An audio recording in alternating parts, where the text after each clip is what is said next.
ഇന്ന് നമ്മൾ നോക്കാൻ പോകുന്നത് ജെയിം പാറ്റേഴ്സണും ഡേവിഡ് ലിനും ചേർന്ന് എഴുതിയിട്ടുള്ള ഒരു ഇൻവെസ്റ്റിഗേഷൻ എന്നുള്ള പുസ്തകത്തെ പറ്റിയാണ്. മർഡർ ഹൗസ് എന്നാണ് ഈ ഒരു പുസ്തകത്തിന്റെ പേര്. ജെയിം പാറ്റേഴ്സിനെ പറ്റി ഞാൻ പ്രത്യേകിച്ച് പറയേണ്ടതില്ല. വേൾഡിലെ തന്നെ one of the most popular thriller റൈറ്ററാണ് പുള്ളിക്കാരൻ. ഈ ഒരു പുസ്തകവും അതുപോലെ ഒന്ന് തന്നെയാണ്. പേര് സൂചിപ്പിക്കുന്ന പോലെ തന്നെ ദുരൂഹമായിട്ടുള്ള ഒരു വീടും അതിനെ ചുറ്റിപ്പറ്റിയുള്ള ചില മരണങ്ങളും അതിന്റെ കേസ് അന്വേഷണമൊക്കെയാണ് ഈ ഒരു കഥ എന്ന് പറയുന്നത്. ഈ കഥ നടക്കുന്നത് സീസൈഡിലെ ചെറിയൊരു പട്ടണമായിട്ടുള്ള ബ്രിഡ്ജ് ഹാംപ്ടണിലാണ്. അവിടെ നമ്പർ 7 ഓഷ്യൻ ഡ്രൈവ് എന്ന് പറഞ്ഞ ഒരു വീടുണ്ട്.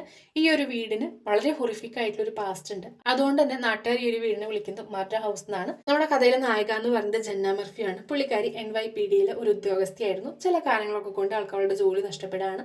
ആ ഒരു സമയത്താണ് ഈ ഒരു ബ്രിഡ്ജ് ഹാംപ്ടൺ എന്ന് പറയുന്ന ഈ ഒരു പട്ടണത്തിൽ അവളുടെ അങ്കിള് വർക്ക് ചെയ്യുന്ന പോലീസ് സ്റ്റേഷനിൽ ഒരു ഡിറ്റക്റ്റീവായിട്ട് പുള്ളിക്കാരനെ അപ്പോയിന്റ് ചെയ്യുന്നത്.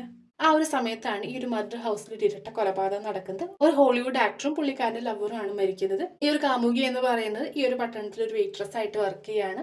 ആളുടെ എക്സ് ലവറെയാണ് പോലീസുകാർ ഇതിന്റെ പേരിൽ അറസ്റ്റ് ചെയ്യുന്നത്. നോവ വോക്കർ എന്നാണ് പുള്ളിക്കാരന്റെ പേര്. പുള്ളിക്കാരനാണ് നമ്മുടെ കഥയിലെ നായകൻ. പോരാത്തതിന് പുള്ളിക്കാരന് വളരെ ഹൊറിഫിക് ആയിട്ടുള്ള ഒരു പാസ്റ്റ് ഉണ്ട്. സ്കൂളിൽ പഠിക്കുന്ന സമയത്ത് ഒരു ഹാലോവിൻ ഡേയുടെ അന്ന് ഷോർട്ട് ഗൺ വെച്ചിട്ട് തന്റെ കൂട്ടുകാരെയൊക്കെ കൊല ചെയ്തു എന്ന രീതിയിലാണ് നോവയ്ക്കെതിരെയുള്ള കേസ്. അങ്ങനെ നോവനെ പോലീസുകാർ അറസ്റ്റ് ചെയ്ത് ജയിലിലാക്കുന്നുണ്ട്. ആ ഒരു സമയത്ത് തന്നെ മറ്റൊരു കൊലപാതകവും കൂടി നടക്കുന്നുണ്ട്. ഒരു പ്രോസ്റ്റിറ്റ്യൂട്ടിനെ വളരെ മൃഗീയമായ രീതിയിൽ കൊല ചെയ്യാണ്. അതേസമയം തന്നെ നോവയുടെ കേസ് കോടതിയിലേക്ക് പോകുന്നുണ്ട്. അപ്പൊ ജന്നയുടെ അങ്കിള് നോവ തന്റെ അടുത്ത് കുറ്റസമ്മതം നടത്തിയെന്ന രീതിയിൽ വന്നിട്ട് മൊഴി പറയാൻ വേണ്ടി നിൽക്കാണ്. ആ ഒരു സമയത്താണ് അങ്കിളിനെയും ആരോ കൊല ചെയ്യുന്നത്. അത്